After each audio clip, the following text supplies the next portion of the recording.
Hello students, welcome to online study, English medium, standard 7, subject Hindi. Students, आज हम पढ़ेंगे grammar का पाठ काल। काल किसे कहते हैं यह हमने स्टैंडर्ड 6 में भी पढ़ा ही था, लेकिन आज हम इस वीडियो में काल के बारे में और ही अच्छे तरीके से समझेंगे। चलिए देखते हैं।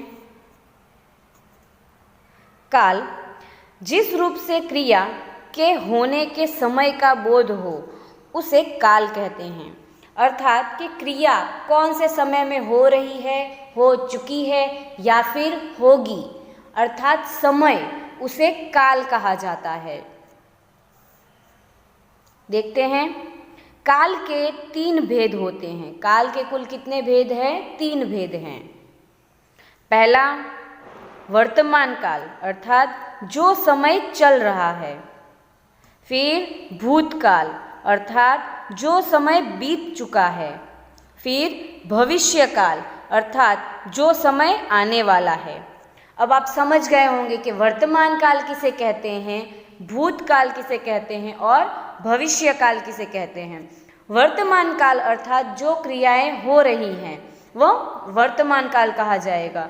भूतकाल अर्थात जो क्रियाएं हो चुकी हैं, जो पहले ही खत्म हो गई हैं, वह भूतकाल कही जाएंगी। और भविष्य काल अर्थात जो क्रियाएं होने वाली हैं वह भविष्य काल कहलाएंगी। चलिए सबसे पहले देखते हैं भूतकाल। क्रिया के जिस रूप से यह पता चले कि काम बीते हुए समय में पूरा हो गया है,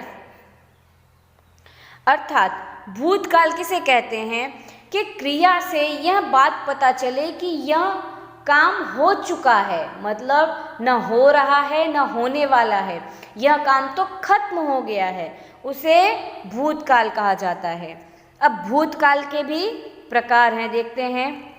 सामान्य, आसन, पूर्ण, अपूर्ण, संदिग्ध, हेतु, हेतुमद, संभाव्य, यह भूतकाल के अलग अलग प्रकार हैं। चलिए देखते हैं पहले सामान्य भूतकाल, जिससे भूतकाल की क्रिया के विशेष समय का ज्ञान न हो, उसे सामान्य भूतकाल कहते हैं। अर्थात कि जो क्रियाएं अभी अभी खत्म ही हुई हैं और उससे ज़्यादा भूतकाल की पता न चल रहा हो, उसे सामान्य भूतकाल कहते हैं। फिर दूसरा है आसन भूतकाल। क्रिया के जिस रूप से यह पता चले कि क्रिया अभी कुछ समय पहले ही पूर्ण हुई है, उसे आसन्न भूतकाल कहते हैं। अर्थात कि जैसे आपसे कोई पूछे कि आपने खाना खाया, तो आप अगर उसे आंसर दे रहे हैं कि मैंने खाना खाया, खाना खाया अर्थात अभी के अभी तुरंत आपने खाना खा लिया है। खाना खाने की क्रिया खत्म हो चुकी है, परंतु अभी तुरंत खत्म हुई है, तो वह क्या कहलाएगा? आसन्न भूतकाल। चलिए आगे देखते हैं। पूर्ण भूतकाल। क्रिया के उस रूप को पूर्ण भूत कहते हैं जिससे क्रिया की समाप्ति के समय का स्पष्ट बोध होता है कि क्रिया को समाप्त हुए काफ़ी समय बीता है। अर्थात पूर्ण भूतकाल की जो क्रिया काफ़ी समय पहले ही खत्म हो चुकी है। जैसे कि राम स्कूल जाता था मतलब वह पहले बहुत पहले जाता था। आज वह न जा रहा है, न वह जाएगा और न ही वह कि अभी तुरंत गया ही है। वह स्कूल जाता था, तो वह क्रिया हमें पता चल रही है कि काफ़ी समय पहले यह क्रिया खत्म हो चुकी है, इसलिए इसे पूर्ण भूतकाल कहेंगे। चलिए आगे देखते हैं। अपूर्ण भूतकाल।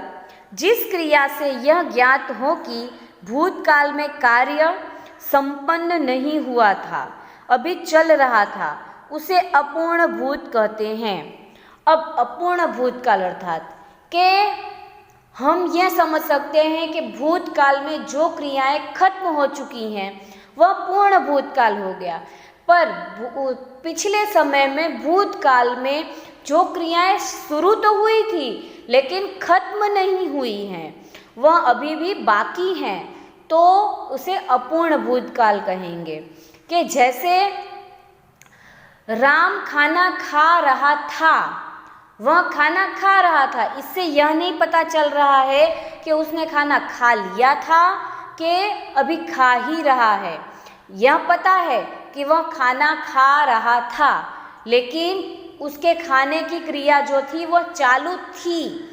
इसलिए यहाँ पे कोई निश्चित नहीं बताया जाता कि खाना खा लिया है या खाना खा रहा है या खाना कब तक खाया उसने, इसलिए इसे अपूर्ण भूतकाल कहा जाएगा।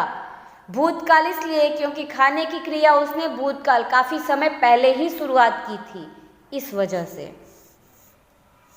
चलिए देखते हैं संदिग्ध भूतकाल। भूतकाल की जिस क्रिया से कार्य होने में अनिश्चितता अथवा संदेह प्रकट हो तो उसे संदिग्ध भूतकाल कहते हैं। अर्थात कि भूतकाल जिस समय में क्रिया शुरू हुई है वह क्रिया पूर्ण हुई या नहीं हुई, हमें निश्चित रूप से कुछ पता ही नहीं है।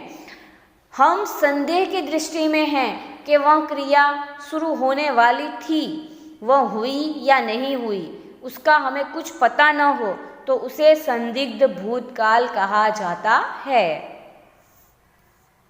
चलिए आगे देखते हैं हेतुमत भूतकाल।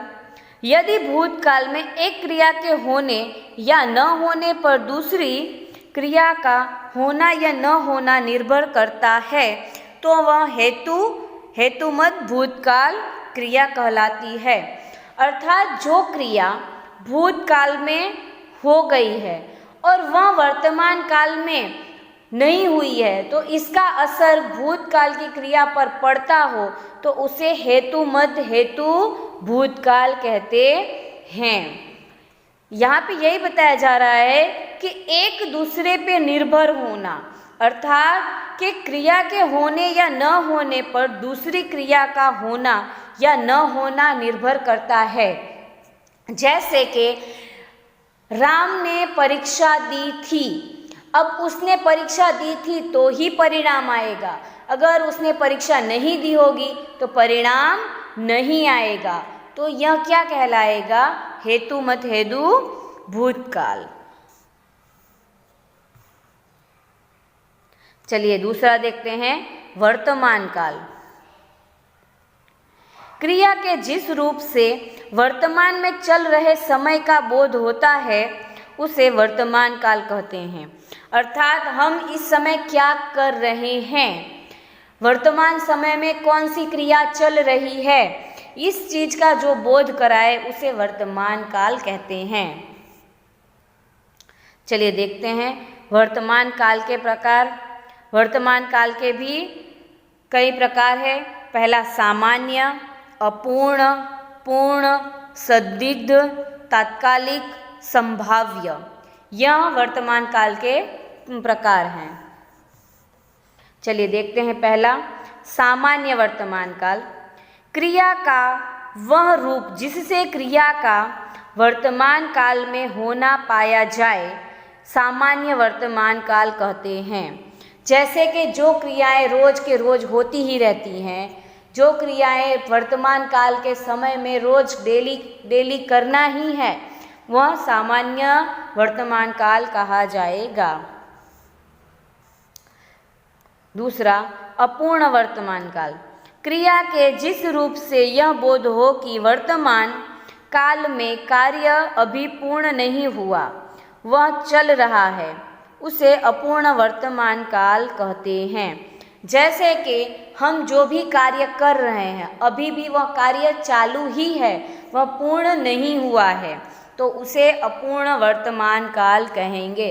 जैसे कि राम खाना खा रहा है, उसके खाने की क्रिया चालू है, अभी तक खत्म नहीं हुई है, इसलिए उसे अपूर्ण वर्तमान काल कहेंगे।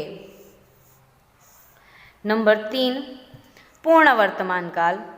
इससे वर्तमान काल में कार्य की पूर्ण सिद्धि का बोध होता है। जैसे मैं पढ़ने बैठा हूँ। तो पढ़ने बैठा हूँ, यह क्रिया क्या है? हमें यह दर्शा रहा है कि वर्तमान काल में मैं पढ़ रहा हूँ। और पढ़ चुका हूँ, जहाँ चुका शब्द आया तो यह क्रिया अभी अभी वर्तमान काल में ही पूर्ण हुई है, इसलिए इसे पूर्ण वर्तमान काल कहेंगे। नंबर 4, संदिग्ध वर्तमान काल, जिससे क्रिया के होने में संदेह प्रकट हो पर उसकी वर्तमान काल में संदेह न हो, उसे संदिग्ध वर्तमान काल कहते हैं। अर्थात कि जो क्रिया चल रहा है वह पूरी होगी या नहीं होगी, इस बात का संदेह हो, लेकिन वर्तमान समय में यह क्रिया चल रही है, इसलिए इसे संदिग्ध वर्तमान काल कहेंगे। नंबर 5, तात्कालिक वर्तमान काल, क्रिया के जिस रूप से यह पता चलता है कि कार्य वर्तमान काल में हो रही है उसे तात्कालिक वर्तमान काल कहते हैं। जैसे जो क्रियाएं अभी चल रही हैं, मैं अभी पढ़ा रही हूँ, तो यह क्या हुआ? तात्कालिक वर्तमान काल, क्योंकि अभी पढ़ाने की जो क्रिया है वह चल रही है, निरंतर अभी चल रही है, इसलिए इसे तात्कालिक वर्तमान काल कहेंगे।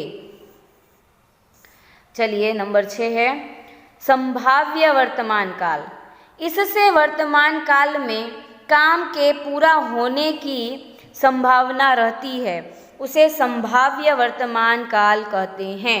जैसे हम जो क्रिया कर रहे हैं यह खत्म होगी, यह हमें निश्चित तौर पे पता है कि अभी चालू किया है और अभी के अभी ही खत्म होगी, तो उसे संभाव्य वर्तमान काल कहेंगे। चलिए नंबर 3 आता है अब भविष्यत काल। भविष्य में होने वाली क्रिया को भविष्य काल की क्रिया कहते हैं। जो क्रियाएं न हो चुकी हैं न हो रही हैं, परंतु जो क्रियाएं आगे होने वाली हैं, अभी सिर्फ और सिर्फ सोचा है कि यह क्रिया होगी, तो उसे भविष्य काल कहा जाता है। चलिए देखते हैं नंबर 1 सामान्य भविष्य काल। क्रिया के जिस रूप से उसके भविष्य में सामान्य ढंग से होने का पता चलता है उसे सामान्य भविष्यत काल कहते हैं। जैसे जो क्रियाएं होने वाली ही हैं, रेगुलर होती ही हैं और होगी ही, उसे सामान्य भविष्य काल कहा जाता है। जैसे राम कल स्कूल जाएगा, वह जाता ही है और कल भी जाएगा ही, तो यह क्या कहलाएगा? सामान्य भविष्य काल। नंबर 2 संभाव्य भविष्यत काल, अर्थात क्रिया के जिस रूप से उसके भविष्य में होने की संभावना का पता चलता है उसे संभाव्य भविष्यत काल कहते हैं। अर्थात कि क्रिया, जो भी क्रियाएं चलेंगी वह भविष्य में पूर्ण ही होंगी और वह होने ही वाली है। जिस बात से हमें पहले से ही पता चल जाए तो उसे संभाव्य भविष्य काल कहा जाएगा। जैसे कि कल मैं घूमने जाऊंगा, ये मुझे भविष्य में पता है कि कल मैं जाऊंगा ही जाऊंगा, तो उसे संभाव्य भविष्य काल कहा जाता है। चलिए आगे देखते हैं नंबर 3 हेतुमत भविष्यत काल। क्रिया के जिस रूप से एक कार्य का पूरा होना दूसरी आने वाली समय की क्रिया पर निर्भर हो तो उसे हेतुमत हेतु भविष्यत काल कहते हैं। अर्थात जिस प्रकार के भूतकाल में एक क्रिया दूसरे क्रिया पे निर्भर रहती है, उसी प्रकार से भविष्य काल में भी एक क्रिया दूसरी क्रिया पे निर्भर हो उसे भविष्यत काल कहते हैं। जैसे कि आज मैंने परीक्षा दी है तो आगे भविष्य में उसका परिणाम आएगा। अगर मैंने आज परीक्षा ही नहीं दी है तो भविष्य में उसका परिणाम नहीं आएगा। इसलिए एक क्रिया दूसरे क्रिया पर निर्भर है, इसे हेतुमत हेतु भविष्य काल कहा जाता है। Thank you.